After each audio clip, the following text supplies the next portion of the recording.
These last 3 months have been busy, very busy. We started out working to try and make sure that our members were considered essential members. We started out talking about eviction bans and eviction moratorium and what was the best path to proceed with the eviction moratorium to make sure that renters have access to the resources in the state that are available. And then we shifted to rental assistance. We wanted to make sure that there were sufficient funds available for rental assistance, whether that's federal funds or state funds or what funds might be available. Those are some of the things that we're still working on, all of those things, frankly. Well, I've had to learn a lot about federal money, how the CARES Act money flows through our state, where that money goes and what its purpose is, especially if it's got a specific purpose.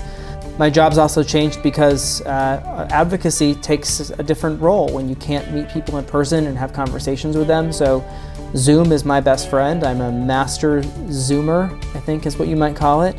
And we use that regularly. We use that to communicate with lawmakers, to have regular meetings with lawmakers, to talk about policy with other associations that work with us in advocacy, and utilize we've really driven the use of our own members' data. What sort of data can our members provide us to really help us increase our advocacy effort?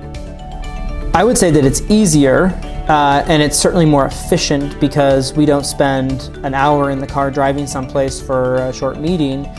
We really get the opportunity to focus all of our time during the day on preparing and planning and learning and giving and participating. You may not see what we're doing every day, but know that every day we're working to represent you to make sure that we're going to get the best outcome for you so that you can make sure that you can help your residents, that you can manage your property appropriately, and you can make sure that you're paying your bills too. Keep sharing your stories. We've got a rent survey out right now. The subject is, I need your help.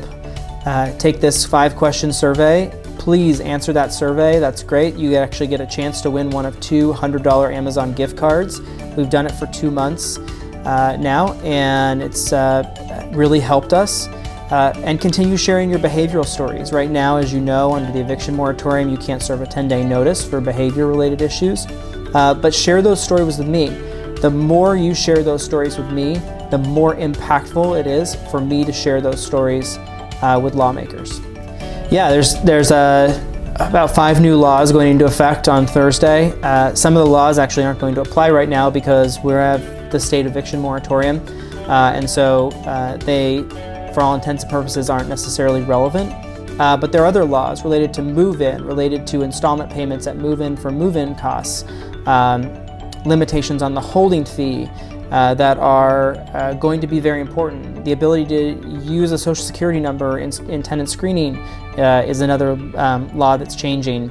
And you should be aware of these laws and make sure that you know that they're happening, that they're going to become the law of the land on June 11th.